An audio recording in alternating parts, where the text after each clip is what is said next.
Today's episode is brought to you by thedarkroom.com. Wow. I mean, come on. Medium format is unrivaled. It looks amazing. I mean, the detail, the way that the background just falls away and melts like butter, this just is phenomenal. 35mm can't get close to this. It's just medium format superior. Let's see, what film is that?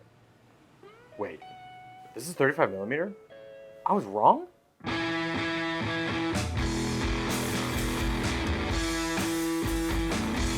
So, yeah, I was fooled. I thought that medium format could only render those creamy, dreamy mocha bokeh swirls, and that 35mm was just the equivalent of a McDonald's play place. Fun to explore, but never quite right for an adult to be in. Unless you have kids, I guess. So what gives? Most of us already know that 35mm compared to 120, or medium format, doesn't quite hold up in the resolution, grain, and depth of field. Or can it? Or is it possible that 35mm could actually look like its bigger brother medium format? And if so, how? Today we're going to be diving deep into these two formats and really get to the bottom of the differences, and maybe, just maybe, that might give you the insight into whether you should invest in a medium format system or just stick with your basic ass 35mm camera. Is bigger always better? Let's go find out.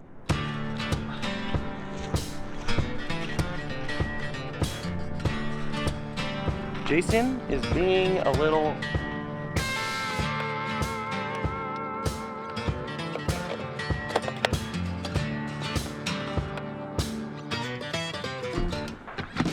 So, I'm carrying two cameras, two of my heaviest cameras, 35 and 120, and we're gonna see the difference in framing, resolution, grain, lovely, wonderful things. We're here at an abandoned school. I'm gonna go with a 55 right now on my Pentax 6.7, which is roughly like a 28. I have a 28-70 on my Canon. We're gonna compare. The idea with using the Pentax 6.7 and my own Canon EOS 1N was down to the lens selection, and I knew that the Canon L-Series 50mm 1.2 is a killer of a lens. And if anything could get 35mm looking quite like medium format, it would be that lens. Also, for all those other focal lengths, I knew that I wanted a modern lens so that it could hold up to the quality of the Pentax 6.7 lenses. They're legendary, those lenses are, so I needed more legendariness of the lens.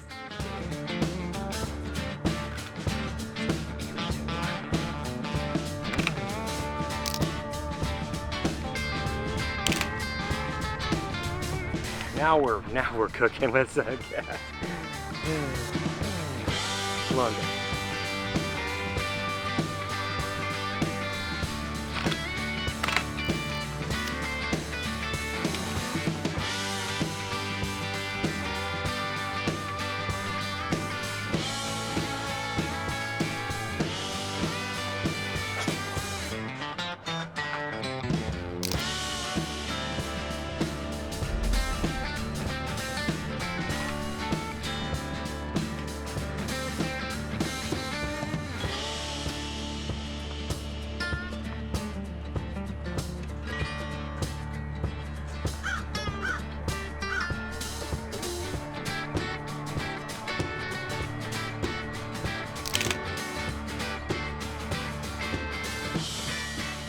Okay, I think in here, I'm gonna go to the 105, which is a 50 on 35.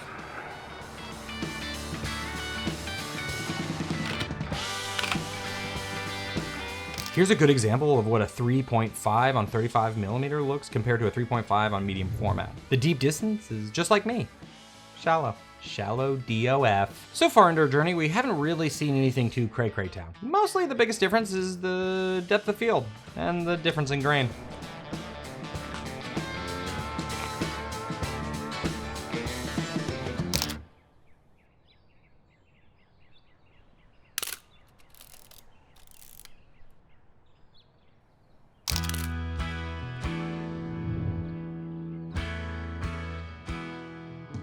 Okay, so 35mm and 120, or medium format, differ in a few technical ways. Negative size and aspect ratio, image quality and dynamic range, perceived depth of field and field of view, and the grain structure.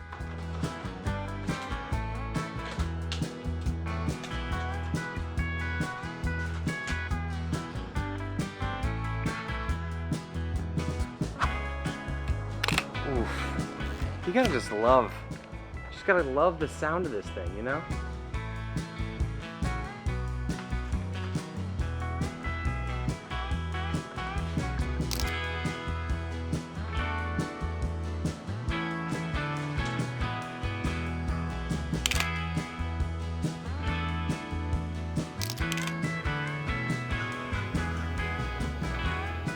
So one thing I've noticed is a 35 and a 45 aren't exactly the same when you're comparing 35mm versus 120. The 45mm is a little tighter than a 35 is on 35mm. So they're not completely one-to-one, but very close. Also, I finished medium format. So it's time to put another roll in. Jason! I just loaded the Pentax 6.7, the fastest I've ever loaded in my entire life! Finally. Finally.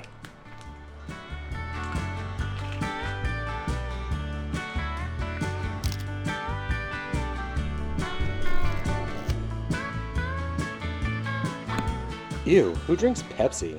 Okay, by now you probably have noticed that these 35mm photos from this 28 to 70 have been a bit, well, Orlando bloomy. I thought by going with a modern L series glass I'd have tip-top sharpness, but unfortunately this Canon loser series lens is bloomy. Now don't get me wrong, I really actually love this look, but just not in this specific context. So let's just overlook some of those blooms for the rest of our time here.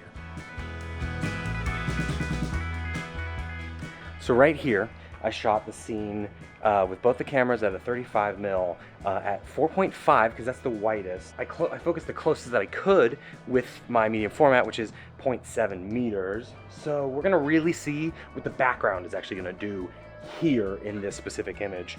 That's why I took a picture of a broken little ceiling thingy, bob.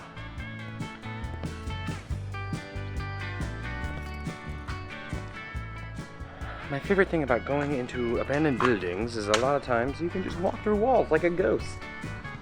Isn't that cool? You become a ghost.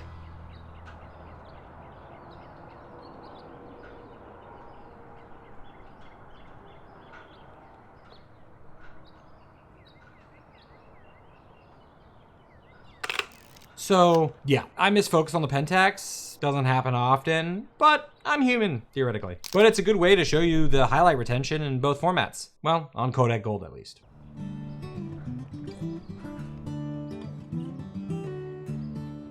Now, the one thing that is definitely apparent between the two different formats is the grain structure. 35mm can turn into grain city fast because, well, of its smaller size. Now, I'm not saying grain is bad. On the contrary, I love to stop into Grain Town every once in a while, grab a bite to eat, and listen to some fine jazz.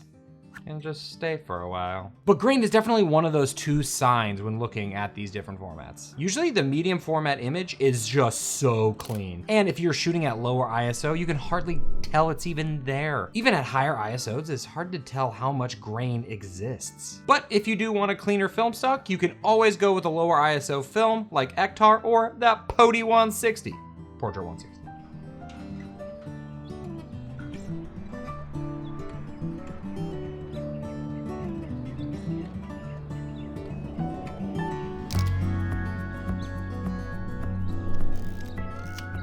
This is actually a really good way to see what a smaller aperture looks like on both formats. And I gotta say, damn, they're really close. Almost too close to tell. Looks kind of comfy. Maybe I should take it home.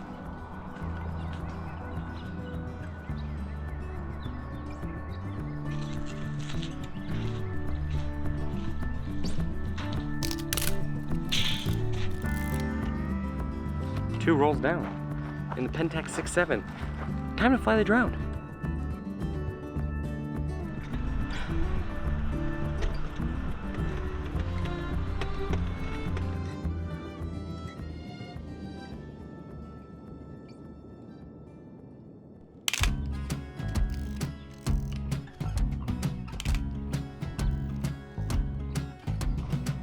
Okay, I'm pulling out the big guns. The 1-2. Now, another big noticeable difference between these two formats is obviously the size of the negative, which leads us into aspect ratio as well. Medium format could be 4 times the surface area of a traditional 35mm frame. 35mm is usually 24mm by 36mm, whereas a 120 frame can consist of different dimensions over the entire universe. I mean aspect ratio of the image, or universe. But medium format is usually 6cm on one side. 6x6 and 6x7 are probably the most common medium format sizes out there. But medium format can go as big as 6x17. Overall, that aspect ratio versatility gives medium format 1 point for Gryffindor. And I really didn't know I was keeping score until now. And I will probably not keep score the rest of the video because I'm lazy.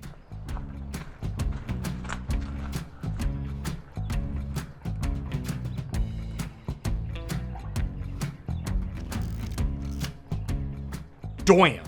Yeah, that 1.2 is shallow, and it takes the cake. But that 105 2.4, well, that takes a bigger piece of the cake.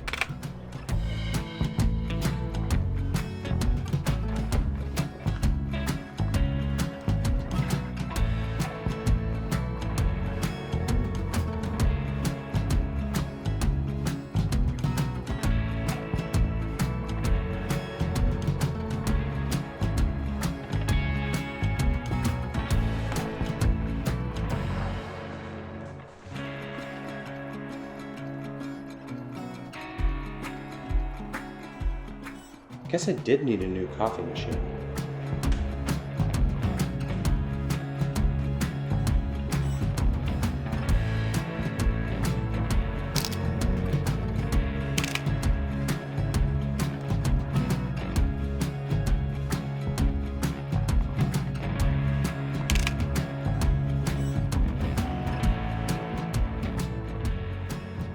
Sometimes a wide's a wide is a wide with some deep focus. I don't know what that means, but these totally look like they could have been taken on the same format.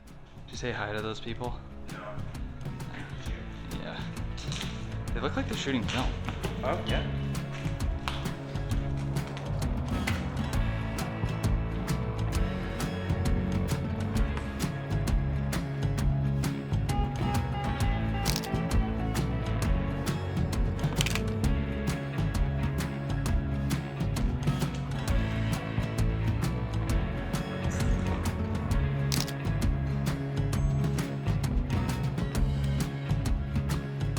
Dude, I really need to stop bragging because I'm so fast at loading this camera right now.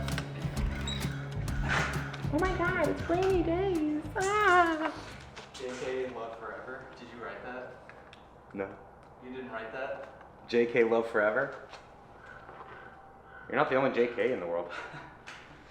I mean, would this be somewhere where I would profess my love to you? Yeah, maybe.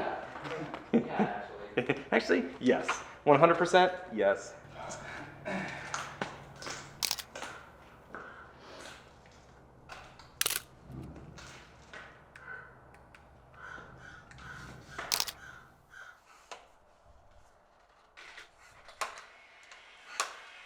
One roll down.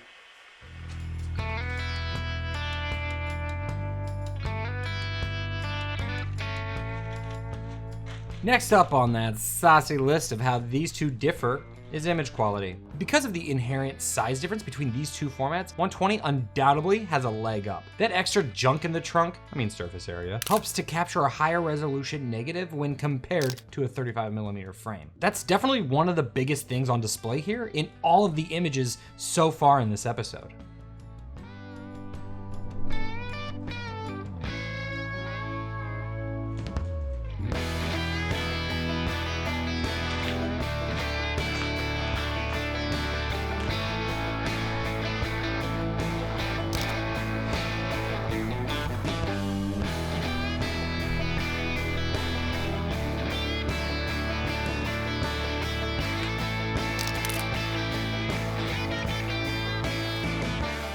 Wow.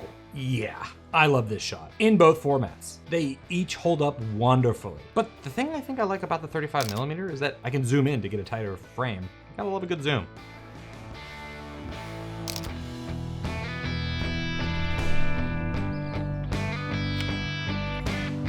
Man.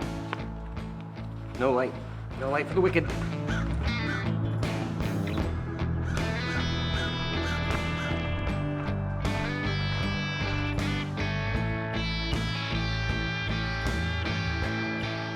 Now going back to Grain Town for a second, now that we have Lomo 800 in my Pentax, just look at these shadows. We can see when you go higher in ISO, even medium format starts to show that texture we all love. 35mm still has the leg up when it comes to grain city, but damn, doesn't this just warm our little cold dead hearts inside?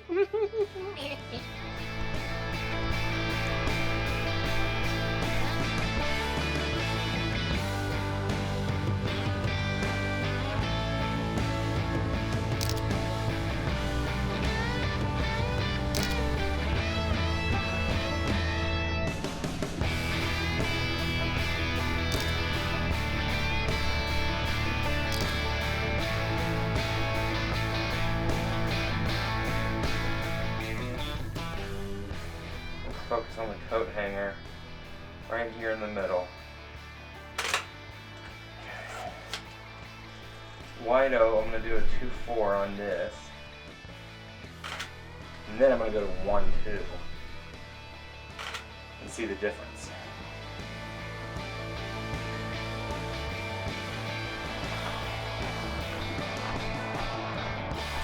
You gotta love a good sunset, man. Whew. Gotta love it. But before we continue along, let me tell you about today's sponsor, thedarkroom.com. The Darkroom is a traditional dip and dunk lab that develops E6, C41, and all black and white films in-house. They're growing faster than ever and adding more machines to keep up with the ever-growing demand. Thedarkroom.com has been my preferred lab for years now. I can really trust the quality of both their developing and scanning. And the wonderful thing is that the Darkroom makes it so easy to get your film developed, scanned, and even make prints all from the comfort of your own home. Pro tip, if you're on the road shooting some film, bring a mailer with you and send them out before you fly home. Boom! Fast, easy, reliable. Thedarkroom.com has even updated their mobile app, so you can place orders while you're making eggs in the morning. Talk about efficiency. Honestly, ordering online is simple and fast, and they even provide prepaid shipping options for sending out your film for development. So go check out thedarkroom.com or download the Darkroom app to get you started today. Okay, let's get back to some film.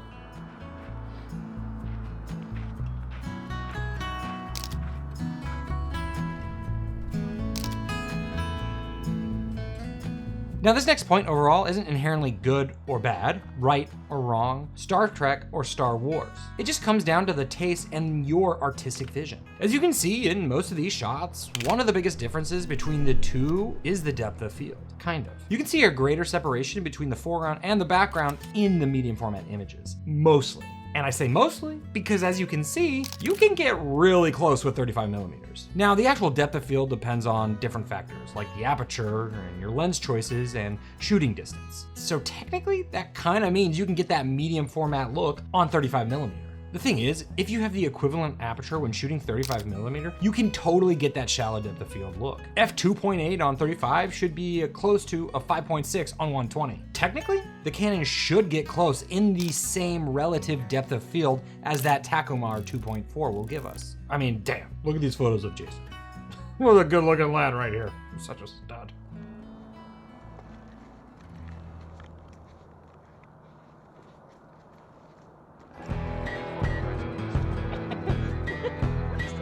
It's like a fella.